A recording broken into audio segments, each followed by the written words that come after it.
खुला तो फिर तेजी के साथ, लेकिन अब तेजी कम हो रही है, और जैसे चीन की तेजी कम हो रही है, गिफ्ट निफ्टी की मंदी कम हो रही है। और मुझे तो हैरानी नहीं होगी अगर इस तरीके से चलता रहा तो गिफ्ट निफ्टी ग्रीन में भी खुल जाए। तो खैर एनीवे, एक जो बड़ा सवाल निकल कर आ रहा है ना, पहले तो चाइना और हैंगसेंग दोनों दिखा दीजिए एक बार स्क्रीन पर, जरा रख लेते हैं कि कहाँ ट्रेड कर रहे हैं। शंघाई अब रह गया 4.5% ऊपर, और हैंगसेंग 9% नीचे है। हैंगसेंग करीब करीब, आई थिंक ये थोड़ा डिलेड डेटा आ रहा है, लेकिन बहुत इंटरेस्टिंग है ये जिस तरीके से मूव आ रहे हैं यहाँ पर।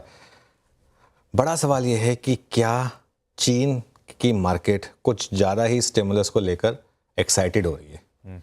इवेंचुअली देखिए, चीन की मार्केट जो है ना, वो फंडामेंटल से चलेंगी। हमारी मार्केट में भी बहुत लोगों ने कहा था कि चलिए लिक्विडिटी है, लिक्विडिटी, हाँ लिक्विडिटी है। लिक्विडिटी किसी भी मार्केट में चलने के लिए इंपॉर्टेंट होती है, लेकिन इवेंचुअली क्या हमारी मार्केट फिर 4 साल से सिर्फ लिक्विडिटी पर चल रही है? नहीं ना, हमारी मार्केट अगर सिर्फ लिक्विडिटी पर चल रही होती तो आज के डेट में निफ्टी का पी 40 हो जाता।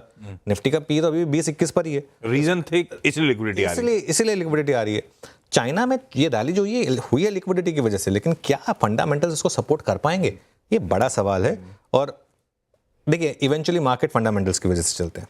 अमेरिका मार्केट्स में कल क्या हुआ, ये थोड़ा सा समझने वाली बात है। कल मैं सुबह हॉर्मस को भी सुन रहा था कि 5 फैक्टर्स रहे बेसिकली। टेक शेयरों में बिकवाली रही, वो ईरान इजराइल के बीच में जो तनाव था उसका एक ओवरहैंग था। ब्रेंट क्रूड 80 के पार निकला, वहाँ पर ऑब्वियसली एक बड़ा इम्पैक्ट था। ट्रेजरी यील्ड काफ़ी ऊपर आई, उसका एक इम्पैक्ट था। अगेन मैं फिर ही बात कर रहा हूँ, ये सब चीज़ें हम 3 बजे पचा कर गए थे। उस समय डाउ फ्यूचर 200 पॉइंट नीचे था, यूएस की ट्रेजरी यील्ड 4 पे थी, ब्रेंट क्रूड 80 पर था।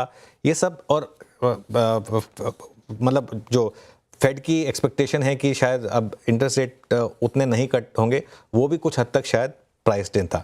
तो इसके लिए ये मेरे ख्याल से जो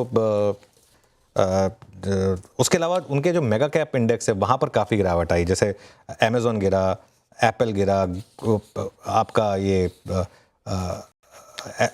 अल्फाबेट गिरा। तो ये सब काफ़ी एक इम्पैक्ट आया यहाँ पर। और जो ट्रेजरी यील्ड है वो पहली बार 4% के ऊपर गई, और जब अब 25 बेसिस पॉइंट की कट की जो एक्सपेक्टेशन है वो 80% पर रह गई है।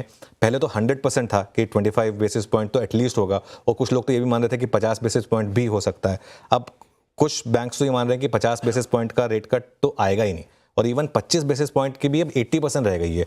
तो ये एक क्लियर कट एक इंडिकेशन था। और जहाँ तक डोमेस्टिक क्यूज़ की बात है आशीष, डोमेस्टिक क्यूज़ में 2 क्यूज़ इंपॉर्टेंट है।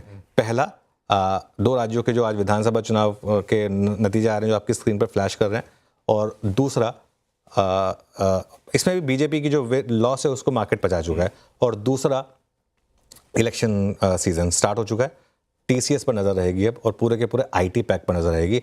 और इसमें एक चीज़ मैं बताऊं आपको, आईटी ने कल भी आउट परफॉर्म किया है, और कल भी आप आईटी का चार्ट देखिए। इस मार्केट में आप एक चीज़ कर सकते हैं, आईटी पर फोकस करें तो एक अच्छा मूव रहेगा। बिल्कुल ठीक।